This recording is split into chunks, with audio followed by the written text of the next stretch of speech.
In October 2015, Meghan was asked to choose who did she prefer, William or Harry. And her reaction revealed the strong emotions that she was trying to hide. Welcome back, my body language buddies. My name is Jesus Enrique Rosas. I'm the body language guy, and it would be great if you join us by just liking this video, subscribing, and hitting that bell. Let's get down to it. It was one question after another about random topics not related to the British monarchy or anything, and then the interviewer shot this.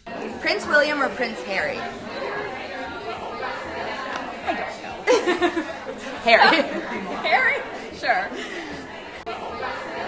I don't know. Harry. Harry? Sure.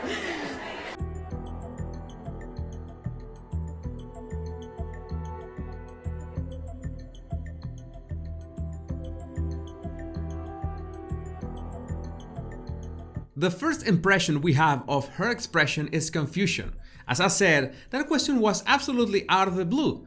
But I guess that it's not that difficult to guess that a magazine like Hello, which covers all the monarchies in almost every issue, is going to ask a question like that. Now, just in case you missed it, she doesn't answer, but it's only after the interviewer suggests Harry that Meghan says, Harry, sure. People could take this gesture, this answer, as a sign of that Meghan was absolutely unaware of anything related to the British monarchy. Like, who are you talking about? Which William and Harry do you mean? But the year before, in 2014, she had already written about Catherine in her blog, The Tig. And it was not just a passing reference. She wrote, grown women seem to retain this childhood fantasy. Just look at the pomp and circumstance surrounding the royal wedding and endless conversation about Princess Kate. I think it's a bit far-fetched to classify that as envy, but at the very least it has that bit of snark in it to understand that she had formed an opinion about it. There was an emotion attached to that comment. There's also the fact that some of Meghan's childhood friends have claimed that she took a close interest in the royal family, especially in Diana. Royal biographer Andrew Morton also claimed that Meghan watched Diana's funeral with tears coursing down her cheeks. He wrote, Age 16, she watched the funeral of Diana with her friends, tears coursing down their cheeks and the poignant moment when the camera zoomed in on the royal coffin. This is important because we need all the context to make sense of her reaction. For example, on a criminal investigation, if you ask someone if they were at Eno's diner at 12 o'clock, and they say that they don't know that place, and they look convincing. But then you find various receipts of a library that is next to Eno's, and it doesn't directly incriminate them, but raises suspicions about how legit is their answer. So revisiting her reaction, now we are in a different scenario. This is no longer the face of someone that is not aware of the British monarchy, but it's something else. Now let's compare with another answer to a different question. Last concert you saw? Elton John for his AIDS benefit in New York last year. It was amazing.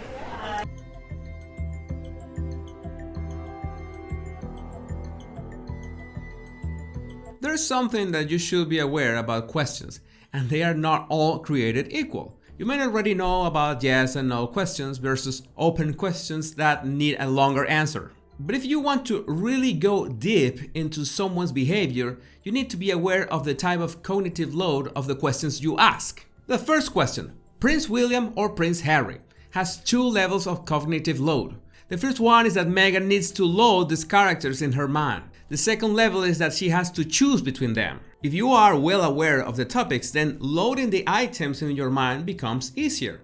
For example, if I ask you to name 5 rivers of Europe, it's going to depend how familiar are you with that topic. In the case of the concert question, what is the last concert you saw?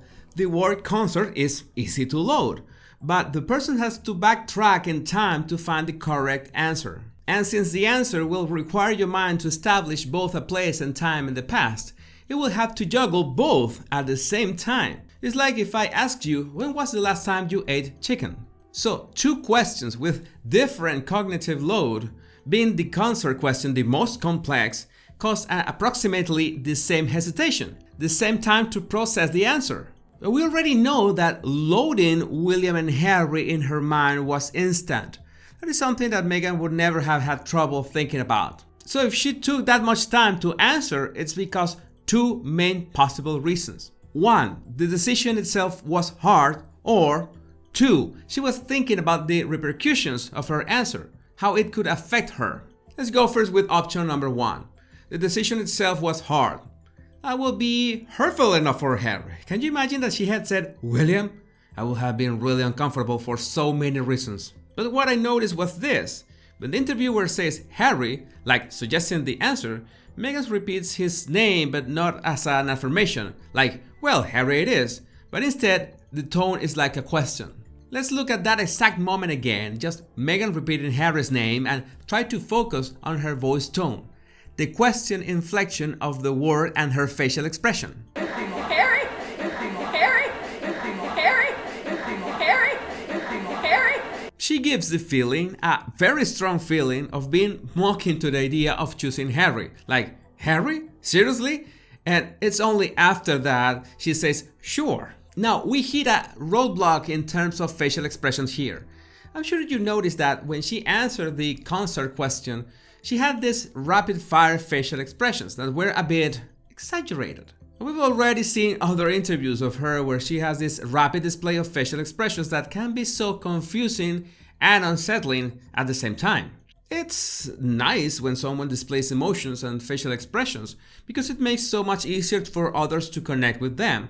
But I don't know why I always have this feeling about Meghan trying too hard. That must be the reason why Meghan has so many different displays of attitudes. It's like in this interview we are looking at one woman, in her speeches we're looking at another one, and with her royal and post-royal appearances we are looking at two more women. I'm not saying that your behavior is not going to adapt to the circumstances, but for example, if you look at Angelina Jolie, both in her movie interviews and in her charity work, you see the same personality, the same woman, pretty much the same facial expressions.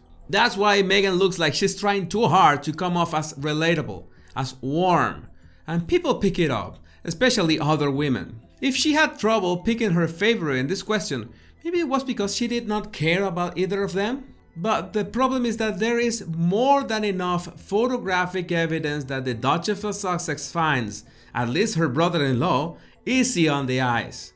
Yes, that cannot be unseen. So the only option left is that she was running in her mind to check the repercussions of her answer.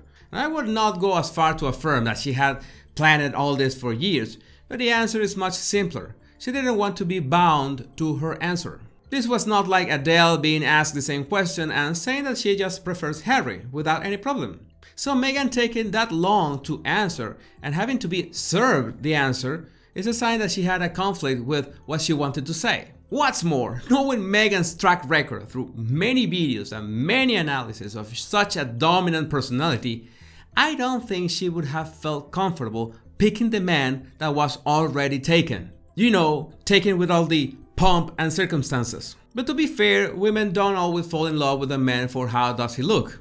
And that would explain Mark Anthony's relationship history. Maybe Meghan fell in love with Harry for his striking personality and charisma, right? Right? I had to give props to Meghan for thinking really fast and giving a non-answer to a question that would have haunted her even more than Piers Morgan's tweets. I'd love to read your opinion in the comments. If you want to refine your observation skills, all you have to do is download my 100 body language tips right in the description of this video. My name is Jesus Enrique Rosas and it will always be a pleasure, my body language buddies. Much love and bliss.